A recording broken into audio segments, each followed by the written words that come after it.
Salut à tous, on se retrouve pour la troisième vidéo de vos participations au défi. Je rappelle rapidement le thème, c'était 2 couleurs au maximum pour vos dessins, vos illustrations ou vos animations sur n'importe quel thème. Les 2 premières vidéos sont disponibles dans les fiches juste en haut et dans la description, donc vous pouvez les voir juste avant. Mais l'ordre n'a pas vraiment d'importance. Aujourd'hui je vais essayer d'aller un petit peu plus vite que d'habitude pour ne pas passer trop longtemps sur chaque image, même s'il y aurait pas mal de choses à dire. Donc j'ai pris des notes exactement sur ce que je veux montrer, sur ce que je veux vous dire sur chaque image, pour essayer d'être le plus concis et le plus clair le plus clair possible à chaque fois sans faire trop de bugs si possible. On commence tout de suite avec l'illustration de Ka la carpe qui a fait un décor alors que d'habitude elle fait plutôt des personnages comme elle avait fait dans le défi sur, je crois que c'était sur l'enfance à ce moment-là. Donc on voit ici que par rapport au personnage, enfin plutôt par rapport au décor, elle a un petit peu plus de mal à faire le décor que les personnages. Donc le décor ici, on a plus de mal à savoir ce que tu veux raconter, on a plus de mal à savoir où est-ce que tu veux mettre le regard. Donc c'est la principale chose que je vais te dire par rapport à ton image. On ne sait pas vraiment où tu veux en venir, on ne sait pas vraiment ce que tu veux nous montrer. Donc si je prends le contre-exemple, ici, il y a ton personnage qui est juste en bas. Donc on voit vraiment que tout est dirigé vers lui, que ce soit le regard, que ce soit les formes, que ce soit les couleurs, tout vraiment est dirigé vers ce personnage-là pour qu'on sache que c'est lui qui est important. Alors qu'ici, il y a une sorte de flou, une sorte de masse, et on ne sait pas trop ce que tu veux nous raconter à travers ça. Ça m'a fait un peu penser au conseil que j'avais donné à Alkin dans la première vidéo, donc qui était un petit peu semblable d'ailleurs au niveau de la couleur, au niveau de la lumière, au niveau de la lune qui est juste là. Donc en gros c'était qu'est-ce que tu veux raconter à travers ça, et surtout comment est-ce que tu composes l'image pour mettre en avant les éléments importants comme tu avais fait dans ton dessin avec les personnages. Donc j'espère que ce conseil peut t'aider, merci pour ta participation. On passe maintenant à l'image de Kapuman qui a fait un dessin qui est assez stylisé, j'aime bien le style graphique. Par contre, première chose à dire, bon déjà le style de dessin est assez intéressant et j'aime plutôt bien comment tu l'as rendu. Mais première chose à dire, c'est le manque de cohérence graphique, j'ai l'impression, ou plutôt le manque de réalisme, mais entre guillemets de réalisme stylisé. Parce que par exemple ici on voit que ta main est vachement écrasée, on a l'impression qu'elle est vraiment aplatie, qu'elle est écrasée dans sa profondeur et qu'il n'y a pas de perspective. Et en gros j'ai pris un exemple pour te montrer ce que je voulais dire. C'est l'exemple de Captain Biceps qui justement n'est pas du tout réaliste, qui n'est pas censé être comme dans la vraie vie, mais justement grâce au volume, grâce à la lumière qu'il y a sur le personnage et grâce à sa forme tout simplement, on peut comprendre à quel point il est volumineux, à quel point il est massif. Et j'ai l'impression que c'est ce qui manque dans ton image, notamment au niveau de cette main. Donc il manque un petit peu la masse de ton personnage. Tu pourrais le décomposer pour ça en différents blocs, en imaginant ici par exemple qu'il y a une sorte de gros ovale, ensuite il y a 2 bâtons, et les bras sont d'énormes formes décomposées en 2 parties, avec la main au bout, une partie et l'autre partie. Donc il faudrait que tu fasses peut-être comme ça pour ton personnage, que tu le vois mieux en volume au niveau de l'anatomie. Et sinon au niveau de la composition, j'ai l'impression que ton image pourrait être un petit peu plus harmonieuse, c'est-à-dire que ton personnage il n'est pas complètement centré, et ça fait quelque chose d'un petit peu déséquilibré, donc j'aimerais bien. Je pense que ce serait intéressant de mettre quelque chose d'autre, peut-être dans cette partie-là, ou en tout cas de faire quelque chose pour qu'il y ait plus d'équilibre dans ton image, qui est peut-être un triangle avec un autre élément ici, ou que ton personnage soit plus mis vers le haut, juste là. Donc trouver quelque chose dans la composition pour que ton personnage ressorte mieux et que tout ça ait plus de sens et soit encore plus attrayant au niveau du regard, soit encore plus attrayant lorsqu'on regarde ton image. Donc merci pour ta participation. On passe maintenant à l'image de l'atelier créatif qui a fait un triptyque. Donc première question par rapport à ce triptyque, quel est le format de ton image? Est-ce que ce sont des petites images sur des formats par exemple A5, A4 ou quelque chose de beaucoup plus grand? J'ai un petit peu de mal à me dire ici. J'ai l'impression que ça reste du papier assez petit, mais comme je sais pas, je préfère te demander pour que tu me dises ça en commentaire. Par contre, je sais que chaque image m'a l'air de fonctionner toute seule, même s'il y a des problèmes de contraste, par exemple ici, au niveau du crayon de papier, il faudrait que les sombres soient plus sombres et que les clairs soient plus clairs. Un petit peu comme là où tu as réussi à faire un aplat de noir qui fait ressortir aussi le reste de l'image, même si c'est pas parfait et qu'il faudrait peut-être des zones plus nuancées au niveau des cheveux. Mais déjà, rien qu'au niveau de l'histoire que tu veux raconter, je vois qu'il y a plusieurs fois le même personnage dans différentes situations. Donc je sais pas trop si c'est l'évolution d'un personnage au cours de sa vie par exemple. En gros, les images peuvent fonctionner toutes seules, mais j'ai du mal à comprendre pourquoi est-ce que tu les places ensemble, les unes avec les autres, comme ça, et surtout dans cet ordre-là. J'ai l'impression que c'est une sorte d'embrasement à la fin, et que là c'est une sorte de, je sais pas, d'attrait de l'aventure avec cet animal-là. Mais il faudrait que tu me dises un peu plus sur qu'est-ce que tu voulais raconter à travers ça, pour savoir un petit peu quels éléments tu pourrais mettre en avant pour raconter la chose que tu veux, et me dire aussi dans quel contexte est-ce que tu comptes présenter ces images. Est-ce qu'elles sont présentées posées sur une table ou alors accrochées à un mur? Est-ce que c'est dans un contexte d'exposition? Dans quel espace est-ce que tu veux diffuser cette image-là? Ça pourrait servir aussi à savoir comment mieux les mettre en valeur. Mais en tout cas, merci pour ta participation. Je pense que c'est la première que tu as faite et je te conseille vraiment de continuer à expérimenter ce genre de choses-là parce que je crois que tu es l'un des seuls à avoir envoyé un triptyque de ce genre-là avec plusieurs images. Ensuite, on a l'image de 6691. Donc je le mets directement dans Photoshop parce que je voudrais dire quelque chose par rapport à la composition. En gros, quand j'ai vu cette image-là, j'ai tout de suite imaginé une sorte de, comment dire, une sorte d'histoire où il y aurait un personnage qui serait dans une forêt par exemple, quelque chose de très sombre, et qui ensuite, en poussant quelques branches, il tomberait sur cet objet-là, donc cette fleur, qui serait un petit peu son trésor, une sorte d'artefact qu'il a cherché pendant longtemps. Et je me suis dit que c'était peut-être pas la meilleure composition pour représenter cette histoire-là, et que pour ça, il faudrait peut-être que l'objet en question soit plus loin en fait. Que quand on le découvre, c'est comme si on imaginait qu'il y avait. Là, je vais le faire rapidement. Bon, c'est un petit peu dégueulasse, mais c'est comme si on imaginait qu'il y avait deux grosses mains ici, comme ça, qui sont en train de pousser les branches et de voir ce qui se passe là. Donc, en gros, si c'est un peu plus loin, on peut se dire qu'il y a encore de la profondeur là, qu'il y a encore de l'espace à parcourir et que c'est juste la découverte de ce truc là. Mais après, ça dépend juste de l'histoire, ce que tu veux raconter. Mais je pense que ça pourrait être intéressant de faire ça, de rajouter plus de profondeur dans ce qui est découvert et d'avoir quelque chose de plus loin, d'ajouter un effet de perspective pour mettre encore plus en valeur et plus en avant l'objet qu'il y a au centre, tout simplement. Donc j'espère que ce petit conseil-là peut t'aider. Merci pour ta participation, c'est assez intéressant parce qu'à chaque fois, dans la plupart des cas, j'ai l'impression qu'il y a quelque chose qui est raconté, ou alors que c'est juste une bribe d'univers qui pourrait être développée. Donc à chaque fois, je me dis, ce serait bien d'avoir un petit peu plus et de voir davantage ce que vous voulez raconter avec ça, donc de développer peut-être ces univers graphiques que vous êtes en train de montrer avec ces premières images-là, de ne pas laisser ça en suspens, ou alors de voir comment est-ce que vous pouvez en faire autre chose. Ici, on a la participation de Leana Di Stefano, qui a fait des couleurs qui sont assez différentes des autres couleurs, parce que si on regarde dans les vidéos précédentes, il y avait pas mal de fois du bleu, du rouge, du violet, ce genre de couleurs-là, alors que le vert et le jaune orangé, on n'a pas trop eu ça dans les précédentes images, donc c'est assez cool, assez attrayant de voir ce genre d'image-là. Donc j'ai bien aimé ce que tu as fait, on dirait une sorte de... Je sais pas, quand je l'ai vu, j'ai vu une sorte de niveau dans Mario ou dans Yoshi ou quelque chose comme ça, c'est peut-être les couleurs qui m'ont fait penser à Yoshi, allez savoir pourquoi. Donc à ce niveau-là, je pense que c'est une bonne idée de développer un petit peu cet univers-là, de voir qu'est-ce qui pourrait être d'autres parties de ce monde, mais il y a juste une contrainte, enfin plutôt une critique au niveau de la technique que je voudrais faire, c'est que là, entre tes deux tasses, d'ailleurs tu n'as pas fait de trait de contour, est-ce que c'est censé être un seul élément ici? Parce que soit c'est un seul élément, donc tu as un seul objet où les deux choses sont collées, et au départ moi je pensais que c'était deux éléments différents, où en gros tu avais une tasse ici et une tasse là-bas. Mais comme tu les as mis dans ton dessin où elles se touchent complètement et où il n'y a pas l'une qui est devant l'autre, ça fausse un petit peu la perspective et on ne sait pas vraiment laquelle est devant l'autre. Donc je pense qu'il faudrait peut-être voir un petit peu ça pour mieux gérer ton effet de volume et ton effet de profondeur dans l'image. Mais dans tous les cas, le style graphique avec quelque chose de très brouillon en même temps, parce que ton fond il est vraiment très diffus, on va dire que ce sont des grosses taches, mais j'ai l'impression que ça fonctionne assez bien et j'aimerais bien voir d'autres images là-dessus. Donc n'hésite pas à me dire en commentaire déjà un lien vers ton site ou ce genre de choses. Où est-ce qu'on peut voir le développement de cet univers-là? Est-ce que tu as envie de le développer ou pas? Donc de voir un petit peu comment tout ça évolue. Merci pour ta participation. On passe maintenant à l'image de Little Polo, qui m'a envoyé d'ailleurs différentes choses. Donc il m'a envoyé pas mal d'images différentes, enfin 3 images différentes. La première c'était celle-ci. Donc en gros sur cette image, la composition est assez simple, les couleurs sont vraiment flash et saturées comme il le fait d'habitude. Par contre, petite différence avec tes dessins d'habitude, tu n'as pas fait de trait de contour, donc je pense que c'est une bonne évolution, en tout cas un bon essai d'essayer de faire les deux, parce que je pense qu'on a souvent plus d'effet de volume lorsqu'on n'a pas de trait de contour justement, et tu as réussi à assez bien le gérer. Et ensuite au niveau de la composition, ça restait quelque chose d'assez fixe, pas de plat, mais en tout cas d'assez figé on va dire, alors que là dans la deuxième image, on voit que tu as vraiment eu à cœur de...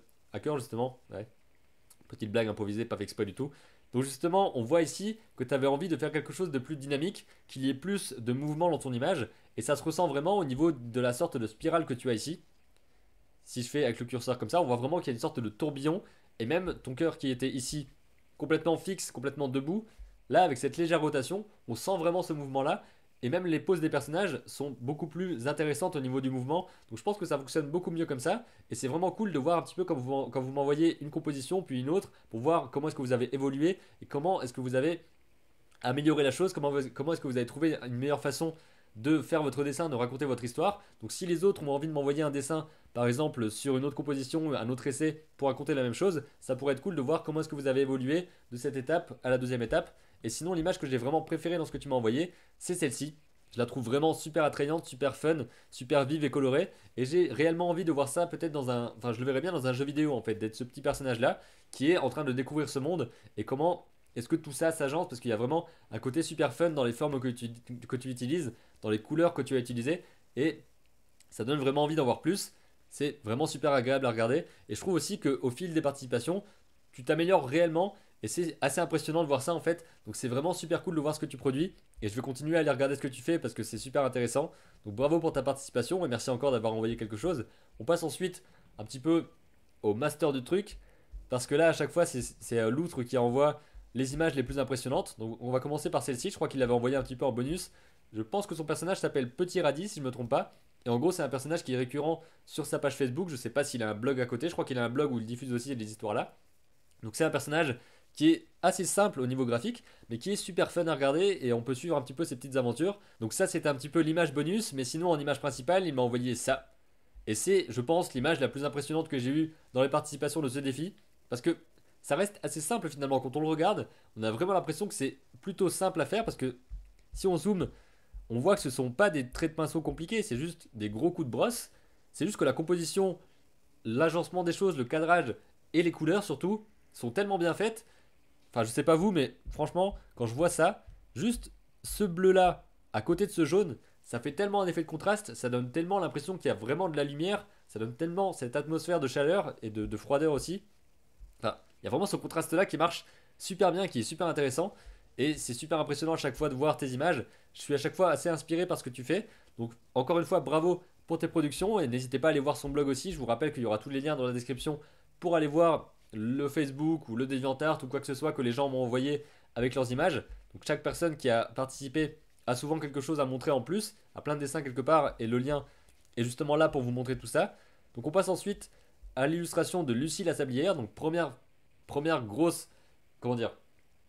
Ah merde, je me suis perdu. Première bonne remarque, au niveau des couleurs, je pense que tu as assez bien géré.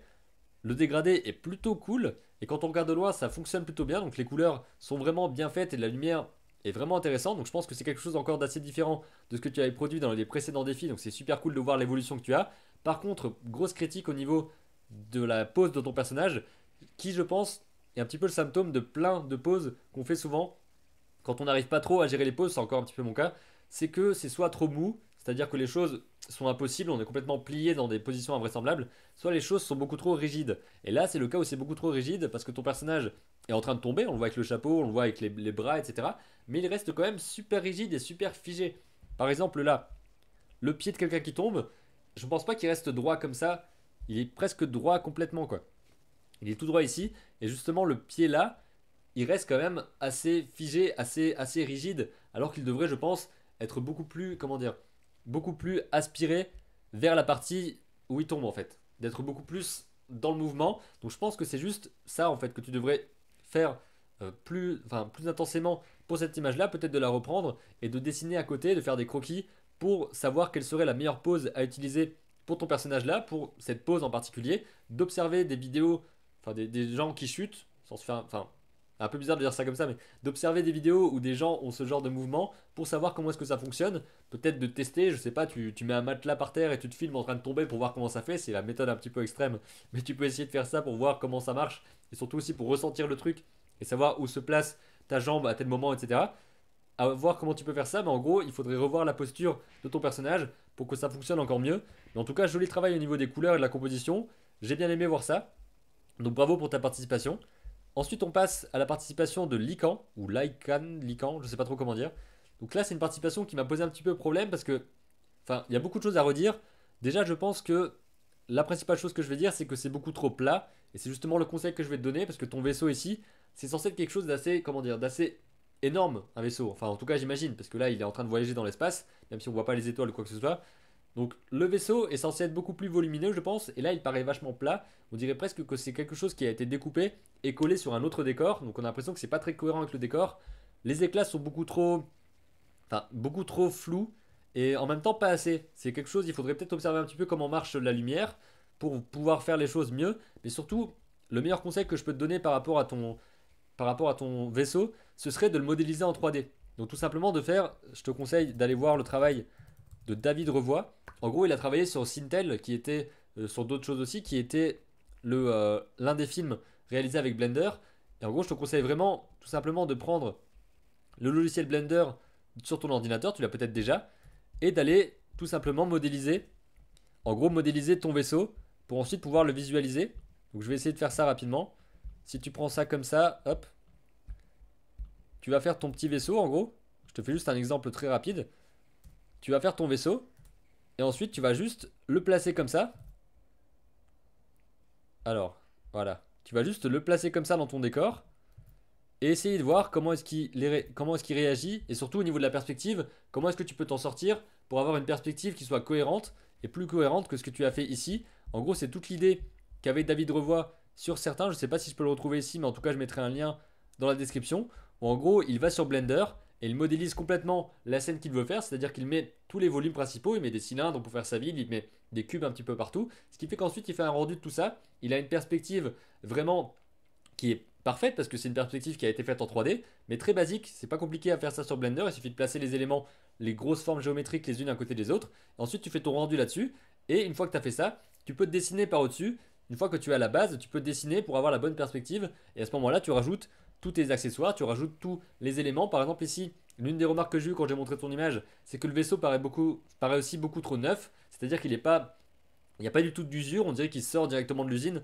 Donc peut-être que ça donnerait plus de vie de faire quelque chose qui soit un petit peu pas décrépit, mais qu'on voit qu'il y a du vécu sur ton vaisseau. Et au niveau de la composition aussi, je pense pas que ce soit la meilleure composition possible. Donc je te conseille bien évidemment de regarder, je sais pas, de regarder Star Wars, Star Trek ou n'importe quel film ou série où il y a des vaisseaux à l'intérieur, de voir comment les vaisseaux sont présentés et à quel point, juste avec une composition différente et la bonne mise à l'échelle, tu peux vraiment créer des vaisseaux qui aient l'air vraiment gigantesques, qui aient l'air super imposants et qui aient vraiment une, une sorte de prestance, quoi, qui est quelque chose d'intéressant à regarder. Donc je te conseille vraiment de faire ça avec la 3D, ça peut vraiment t'aider au niveau de la perspective. Je pense que ça peut te permettre de progresser. Donc j'espère que ce conseil pourra t'aider et merci pour ta participation. Je te conseille vraiment de continuer à faire ce genre de choses et à mieux percevoir les volumes. Ça va vraiment t'aider de faire ça.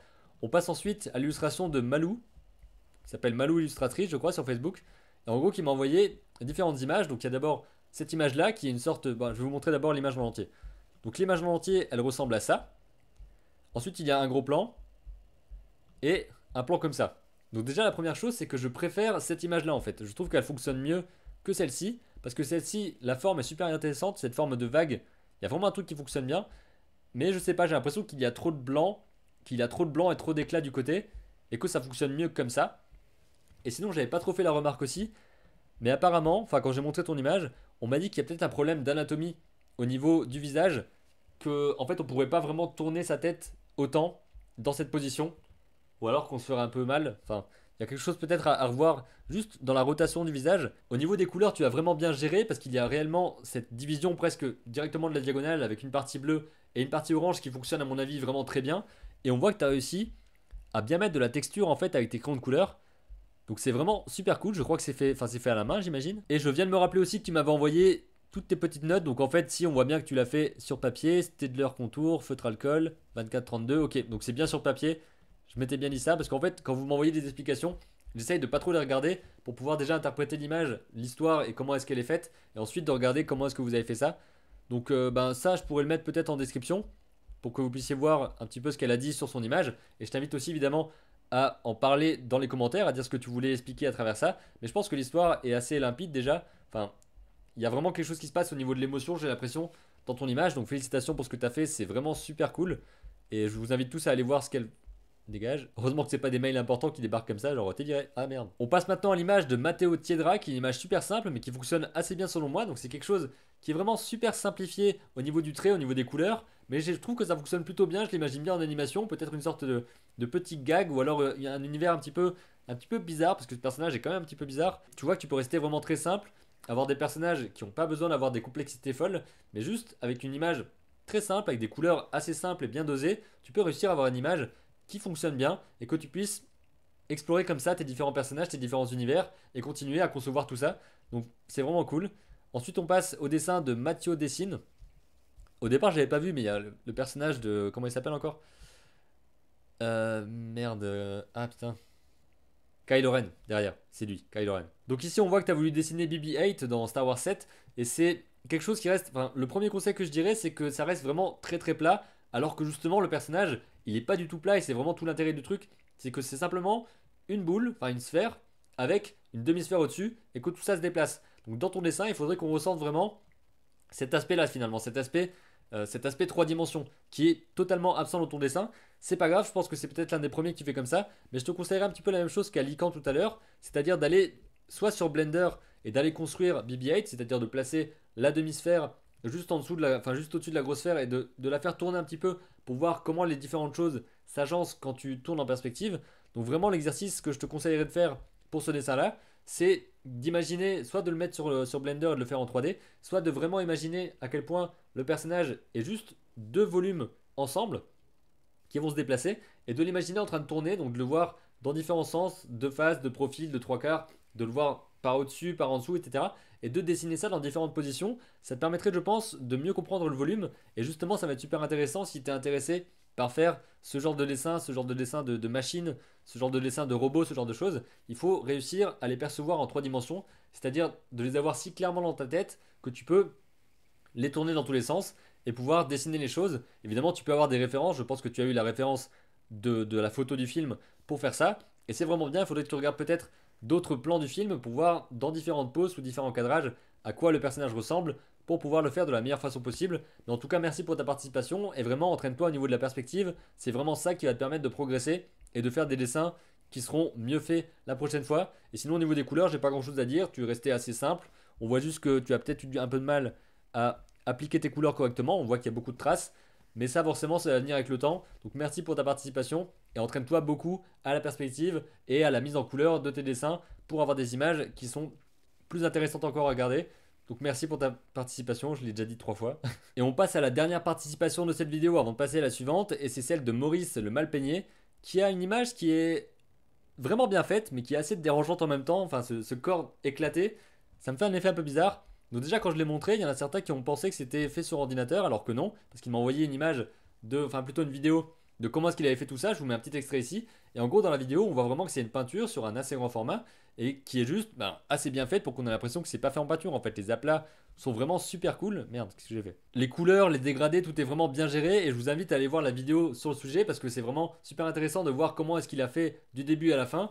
Et il y a peu de vidéos comme ça qui montrent, enfin en tout cas sur les défis que je lance, il y a peu de vidéos comme ça qui montrent étape par étape comment les choses ont été faites. Je vous encourage réellement à faire ce genre de vidéo là pour montrer comment est-ce que vous avez procédé et comment est-ce que vous êtes arrivé à ça parce que justement le but du défi c'est qu'on progresse et c'est qu'on voit aussi comment les autres fonctionnent. Donc c'est pas simplement pour dire voilà comment je l'ai fait, c'est pour pouvoir aider les autres aussi à comprendre mieux comment est-ce que ça a été construit et comment est-ce qu'ils peuvent se servir de différents points, de différentes techniques que vous avez pour les mettre dans leurs images à eux. Donc c'est vraiment ça le plus intéressant. Donc merci pour ta participation, ton dessin est vraiment impressionnant. Donc je vais m'arrêter là pour cette vidéo, je pense que c'est déjà assez long.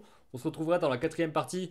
Je sais pas s'il y aura une 5e partie parce qu'il reste, combien il reste de personnes? Alors on va le mettre en 5 parce que comme ça je pourrais mieux compter. Il reste encore 19 participations qui seront dans une ou deux prochaines vidéos. Je verrai comment je gère au niveau du temps. Et ensuite on passera au live sur comment choisir, enfin on va choisir ensemble le sujet du prochain défi. Et je pense que ça va être une expérience assez cool. Donc on verra bien comment on organise tout ça. Je vous invite à vous abonner à la chaîne si ce n'est pas encore fait. Déjà pour voir la suite des participations. Ça arrivera cette semaine et la semaine prochaine parce qu'il faut que je finisse ça à un moment donné, ce bloc du défi, il faut que je le finisse. Et sinon récemment il y a aussi une vidéo sur ma chaîne sur le diplôme blanc en école d'art, sur comment ça se passe, sur l'expérience que ça a été de le passer, et sur ce qui s'est bien passé et mal passé. Et juste en dessous aussi, il y a un lien vers la vidéo que Vincent a faite parce qu'il était sur ma chaîne la semaine d'avant et ensuite on a fait une vidéo aussi pour sa chaîne à lui où en gros j'explique un petit peu mes projets sur comment est-ce que je vois la chaîne YouTube et on parle aussi un petit peu de réalité virtuelle. On en reparlera prochainement sur ma chaîne à moi. Je vous dis à très bientôt pour une prochaine vidéo et d'ici là n'oubliez pas, créez vos images et racontez vos histoires.